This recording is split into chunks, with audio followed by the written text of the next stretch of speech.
অৱশেষত নগাঁওতে শেষকৃত্য সম্পন্ন কৰা হ'ল আমেৰিকা যুক্তৰাষ্ট্ৰৰ বাইক ৰাইডাৰ ইলেন বেৰী থমছনৰ নশ্বৰ দেহ। আমেৰিকাৰ জৰ্জিয়াৰ 63 বছৰীয়া ৰাইডাৰগৰাকী যোৱা 22 ডিচেম্বৰত এক পথ দুৰ্ঘটনাত মৃত্যু হৈছিল লামডিঙত। শিলচৰৰ পৰা তেজপুৰৰ অভিমুখে ৰয়েল এনফিল্ড বাইক লৈ গৈ থকা অৱস্থাত এখন দ্ৰুতবেগী ট্ৰাকে খুন্দা মৰাৰ ফলত মৃত্যু হৈছিল আমেৰিকাৰ ইলেন বেৰী থমছনৰ।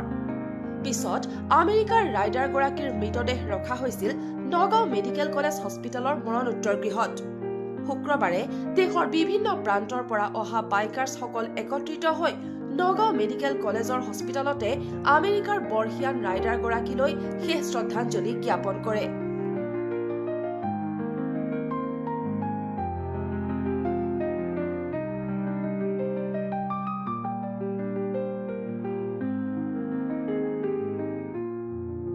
উল্লেখ্য যে মৃত ইলেন বেৰী থমছনৰ পৰিয়ালৰ অনুমতি মৰ্মে বাইকাৰ্ছসকলে নগাঁৱৰ আমোলাপট্টি শ্মশানতে বিদেশী বাইক ৰাইডাৰগৰাকীৰ শেষকৃত্য সম্পন্ন কৰে।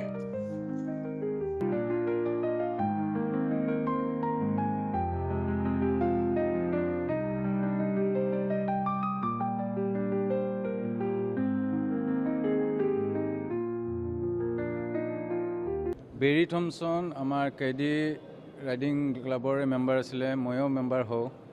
তেওঁ বহুত বছৰ ধৰি আমেৰিকাৰ পৰা অসমলৈ আহিছিলে, আমাৰ লগত ৰাইড কৰিছিলে বিভিন্ন ৰাইডিং প্ৰগ্ৰামত।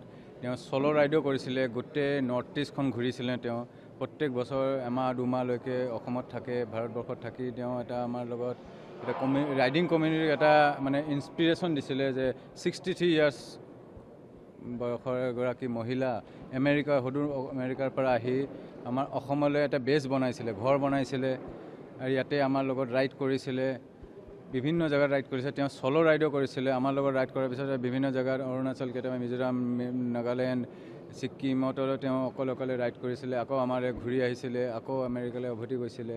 সেনেকৈ এটা ব্ৰাদাৰ মানে ৰাইডিং কমিউনিটি তেওঁ এটা আমাৰ নৰ্থ ইষ্টৰ আপুনি চাই আছে বহুত মানে ক্লাবৰ পৰা আহিছে। আজি গোটেই নৰ্থ ইষ্টৰ ক্লাবৰ পৰা যিমান মানুহ আছিলে আমাৰ মেম্বাৰ চব আহিছে।